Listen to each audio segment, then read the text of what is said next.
ऐसी short covering नहीं चल रही है कि एक ही दिन में अगर आप देखें आपको दो दो 250-300 पॉइंट के स्विंग मिले हैं। कल एक 100 पॉइंट का सब्सटेंशियल गैप भी था। बात क्या हुई थी? लेवल 1 था कल की स्क्रीन पे 25123 एंड 147 RS1 था। The moment it will cross वो स्ट्राइक करेगा 25,227 और 25,227 के ऊपर 289, हम वहां तक गए। अच्छी बात थी, एक क्लोज स्ट्रॉन्ग था जिसकी वीकली चार्ट्स पे इंपॉर्टेंस बहुत स्ट्रॉन्ग अच्छी है, पहली बात। दूसरी बात यह है कि अभी हम एक हर्डल को 289 और 330 को नहीं पार कर पा रहे हैं।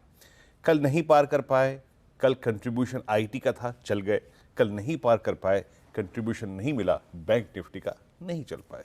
तो वो फोर्स नहीं थी ऊपरी लेवल पे। आज के सेशन को कैसे अप्रोच करें? पहले आते हैं क्रिटिकल फैक्टर्स। इंस्टीट्यूशनल स्टैट्स में एफआईज की तरफ से आपको कल नजर आएगी सेलिंग। नो डाउट वो सेलर्स हैं। 2427 करोड़ रुपए का माल बेचा, 2372 करोड़ रुपए की डीआईएस की बैंक। नेट कैश इनफ्लो नहीं था, न्यूट्रल हो गया बाजार। और इंडेक्स उन्होंने 528 करोड़ का खरीदा। अब कल के स्टैट्स से अगर आप देखें कोई मतलब नहीं है। मतलब ये है कि कितनी शॉर्ट खड़ी है। 1,06,000 देखिए, हालांकि स्टॉक फ्यूचर्स में उनकी तरफ से कल बाइंग हुई, स्टॉक फ्यूचर्स में अच्छी शॉर्ट कवरिंग थी और पुट लॉन्ग कल काफी गए। लेकिन बात क्या है, फॉर जुलाई 1,06,000 शॉर्ट कॉन्ट्रैक्ट्स आप अभी भी लेके खड़े हैं और आपने पूरे जून में एक रत्ती भर शॉर्ट कवर नहीं किया। सो जब हम कल बात कर रहे होंगे तो आज का जो पूरा का पूरा बिहेवियर है इंट्राडे मूवमेंट, वो डिपेंड करेगा कि इसमें से कितने शॉर्ट्स कवर होते हैं। ये आरबीआई की 6 जून की पॉलिसी के बाद भी कवर नहीं हुए, ये सीज फायर के बाद भी कवर नहीं हुए। तो ये ढीठ शॉर्ट्स हैं आशीष, और ये कन्विक्शन के साथ बैठे हैं। अब आते हैं लेवल्स पे कि क्या इंपॉर्टेंट है। आज के सेशन को दो कॉल राइटर्स ने ग्रैब कर रखा है। 25,300 जहां पे आउटस्टैंडिंग वाई ऑलमोस्ट 1 करोड़ का है, एंड सिमिलरली आउटस्टैंडिंग वाई 25,500 की कॉल का है। नीचे कल बहुत स्ट्रांग पुट राइटिंग हुई है 25,200 पे। अब 25,200 पे पुट राइटिंग का मतलब यह है कि फाइनली आपका बेस 24,800 का उठ के अब 24,050 पे आ गया, क्योंकि यहां पे सबसे स्ट्रांग पुट राइटिंग है। और 24,200 एक इंट्राडे बेस रहेगा जिसको हमें रिस्पेक्ट देनी है। और हडल कहाँ है?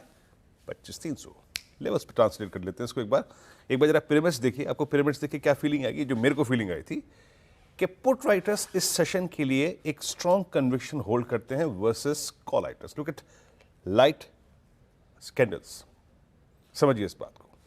तो अब आइए लेवल्स पे।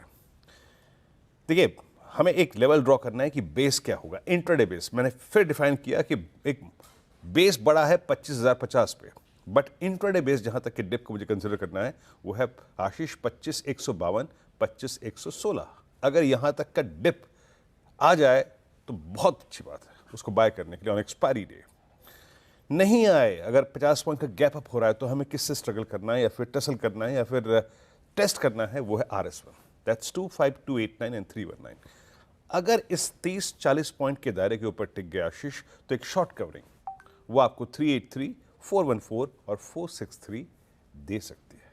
तो इस तरीके से अगर RS1 पार नहीं हो रहा है तो बैकफुट पे आएगा, बेसमेंट को टेस्ट करेगा, और एल्स RS1 को पार करने के बाद RS2 तक का सफर देगा। निफ्टी आईटी ने कल एक स्ट्रॉन्ग क्लोज दिया। निफ्टी आईटी ने कल 200 EMA के ऊपर क्लोज दिया, तो निफ्टी आईटी हमारे पास एक क्रिटिकल फैक्टर होगा। और दूसरा होगा निफ्टी बैंक। अभी तक निफ्टी बैंक में लीडरशिप क्राइसिस है, कौन आएगा, डिलीवर कौन करेगा, अभी तक वो नहीं सेंस मिल पा रहा है। प्लेसमेंट देखिए आप, 57,000 पे स्ट्रॉन्ग कॉल राइटर्स अभी भी बैठे हैं विदाउट एनी फियर। बट एक चीज है जो नजर आई कि 56,000 के पुट राइटर के आगे आगे 56,200, 56,300, 56,500 ये पुट राइटर्स कैपिटलाइज कर रहे हैं। That's good, that's good. तो लेवल्स को ड्रॉ करते हैं आशीष।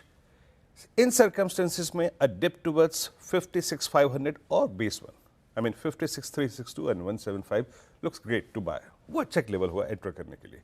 और एल्स, या फिर आप थ्रेशोल्ड पॉइंट पे जाके ट्रेड करें, उसको बाइसेक्ट करें और उसके बाद एक मूव दें। और वो क्या है? वो है RS1।